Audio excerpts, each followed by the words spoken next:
The air inside the substation hums, thick with ozone and the ghost of hot metal. A single neon tube, the color of a fresh wound, flickers above a stack of hand-labeled vinyl. Dust motes dance in the beam from a cracked window, smelling faintly of nicotine and something ancient. Black Star Pirate Radio. In New York, we're reading 75 degrees Fahrenheit with clear. Wind check, south-southwest at 11 miles an hour. Our first signal tonight brings us to the complex geopolitics of human rights. The US State Department, just yesterday, reiterated its unwavering support for Tibetan self-determination, according to a press statement released from Washington, D.C. This declaration follows deeply disturbing reports of a 30-year-old Tibetan man, Tenzin Dorji, setting himself on fire in Gaba County, Sichuan Province, last week, protesting Beijing's ongoing policies. This DC press statement, while using powerful language, requires a sharp discernment between rhetoric and material reality. Concrete facts show that over 160 documented self-immolations have occurred in Tibetan areas since 2009, a tragic form of protest against what international human rights groups and exiles routinely condemn as China's oppressive rule. The U.S. government's chosen next move here is primarily a diplomatic reiteration, aiming to balance a critical stance on human rights with ongoing extensive trade relations with Beijing, valued at over $690 billion annually.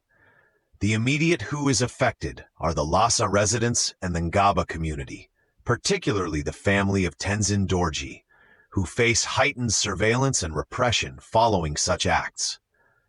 The broader Tibetan diaspora and communities in exile also feel the weight of these symbolic gestures.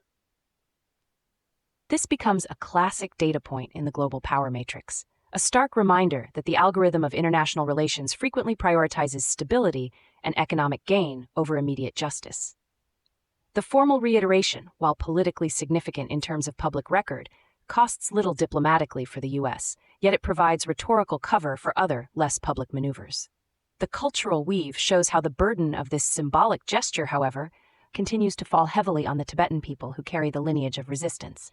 The legacy of their struggle, a deep well of spiritual and cultural identity, is under constant pressure. Who carries this next? If not the community organizers and cultural preservationists working tirelessly, often with dwindling resources. And if we're dissecting the civic architecture, the tension here lies in the disconnect between policy and palpable impact. A press statement is a structure of words, but its resonance on the ground in Ngaba or Lhasa is muted by the lack of tangible support. We're looking at a fundamental design flaw, a system where diplomatic signals often fail to translate into direct empowerment for those most in need. A viable alternative path, bypassing these political fluctuations and the aid as leverage game, could be directly facilitating independent, decentralized educational and cultural programs through multi-year private grants, perhaps channeled through established international foundations. This would create a more resilient inner architecture for the Tibetan identity. To elaborate on that, specific aid appropriations, like those for the Tibetan Cultural Center in New Delhi or educational programs in Dharamshala, can fluctuate wildly based on annual budget cycles and changing priorities within Congress, such as a 2017 proposal to cut aid by 30%. The broad policy stance can remain, while the practical mechanisms of support shift, sometimes dramatically exposing the vulnerability of these programs to budget cuts and political whims. Hold that thread. Next signal. US says it's carrying out more strikes after. The data stream unequivocally shows a divergence here between rhetoric and resource allocation.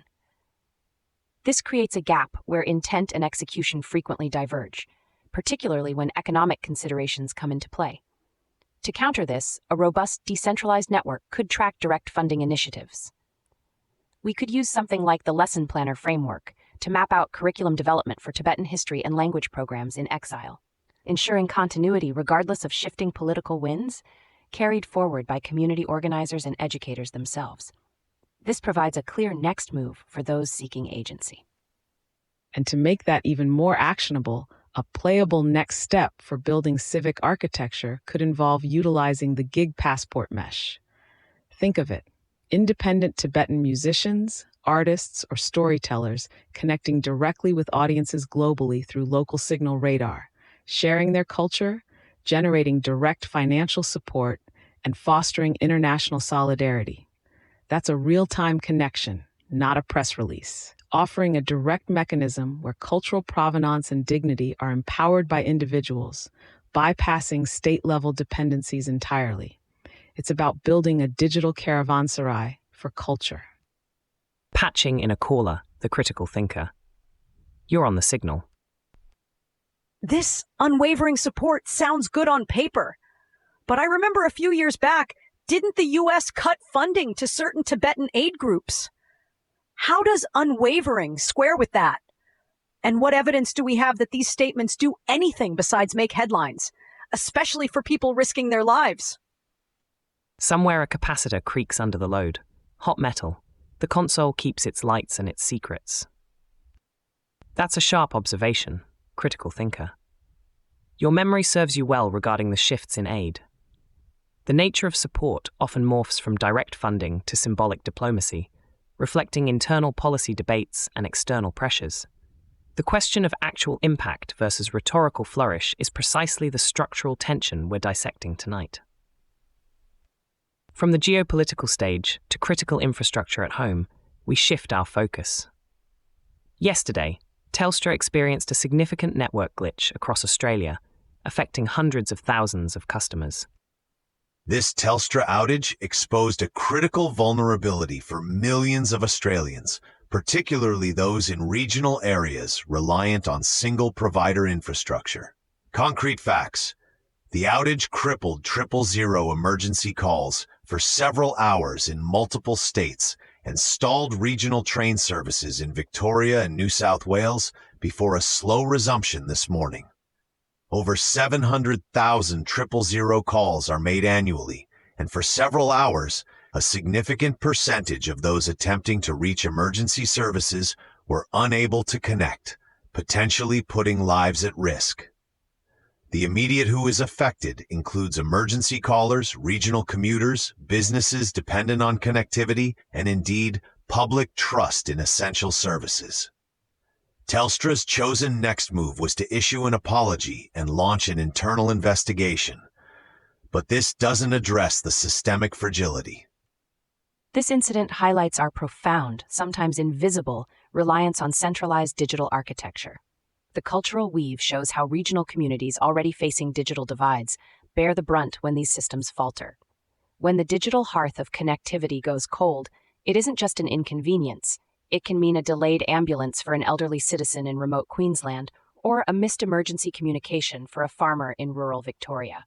This disrupts their sense of security and trust in civic services, eroding the very fabric of community resilience. Who carries this next? If not the communities themselves, through calls for greater infrastructure resilience and accountability? The data clearly shows a disproportionate impact on areas with fewer alternatives. It's like a game where the most critical save point is suddenly offline.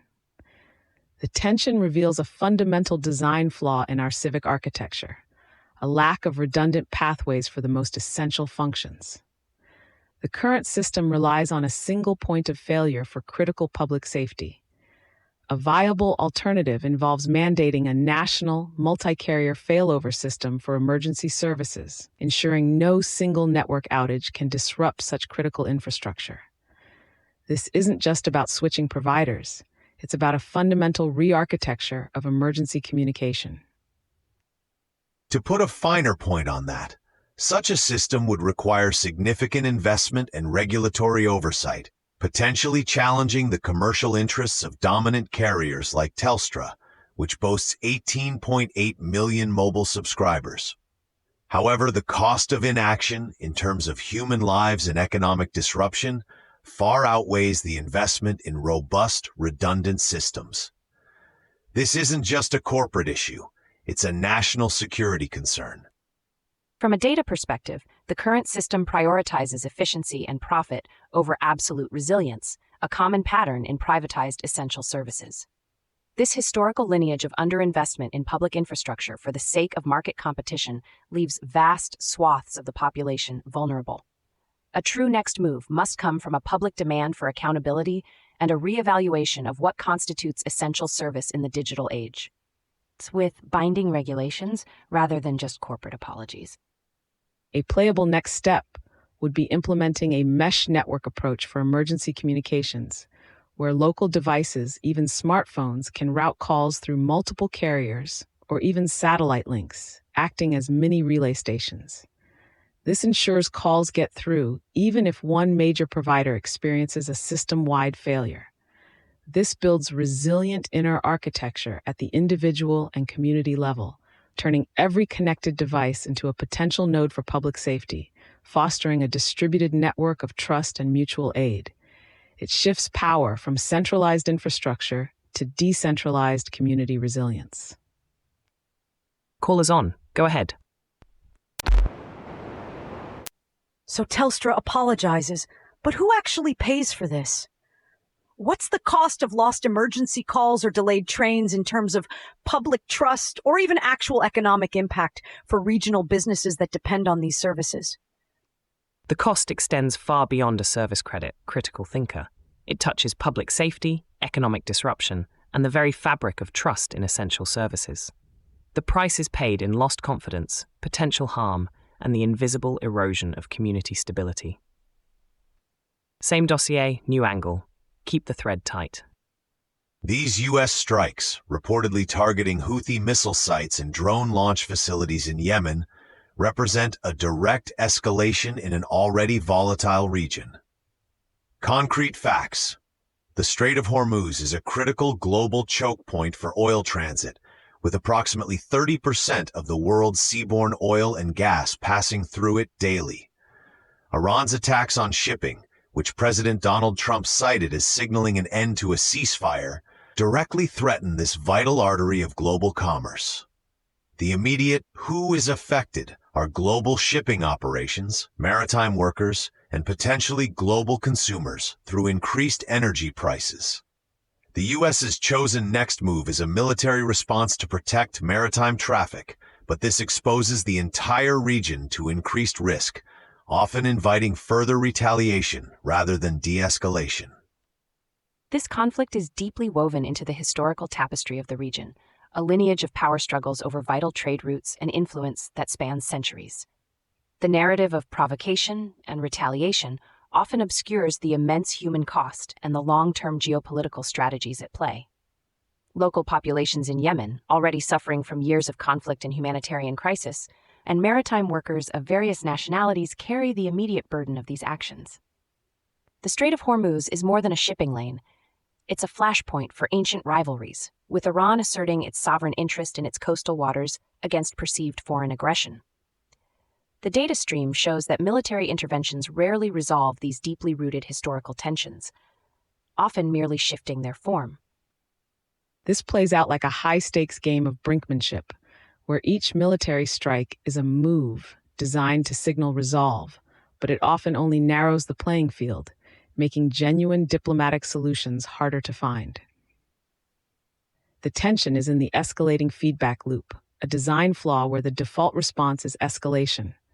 A viable alternative could involve multilateral naval patrols under a UN mandate combined with renewed, robust diplomatic efforts to de-escalate regional proxy conflicts, rather than unilateral military action that often invites further retaliation and destabilizes the entire architecture of regional security. This shifts the paradigm from aggressive posturing to collective guardianship. Indeed, relying on a UN mandate would broaden the base of responsibility and legitimacy, making it harder for any single actor to claim victimhood or justify further unilateral action. This multilateral approach could also include a regional security conference, bringing all stakeholders to the table, including Iran, to address underlying grievances and establish clear rules of engagement for maritime passage. From a cultural and historical perspective, such a multilateral approach could help reweave the fractured narratives of the region, allowing for shared responsibility and less reliance on a single nation's interpretation of events. The next move must be to break the cycle of military first responses. We need data-driven diplomacy, where transparency and shared intelligence are prioritized to prevent miscalculation and provide off-ramps from conflict. A truly subversive, playable next step would be introducing an off-ramp mechanism, a neutral, international body to mediate maritime security, or perhaps a digital platform for real-time, transparent incident reporting that bypasses nationalistic interpretations and propaganda. This could build civic architecture favoring consent and provenance over forced escalation, shifting the game from attack to diplomacy. Imagine a blockchain-verified log of maritime incidents, creating an unalterable record of facts, fostering trust through verifiable data rather than contested narratives. Signal coming in. Patching in a caller. Go ahead. But who pays the ultimate price for these repeated strikes? Is it the U.S. taxpayer, the global consumer through higher oil prices, or the innocent civilians caught in the crossfire in places like Yemen? And does anyone truly believe these strikes resolve anything long-term? Those are indeed the structural questions, critical thinker. The cost is distributed, often unequally, across global supply chains, national budgets, and most tragically, human lives. And the long-term efficacy of purely military solutions remains a point of constant, critical debate. Agency. Black Star Pirate Radio. Continue the signal at TogeeVision.com. Tune in, Sparks and Stories, Gig Passport.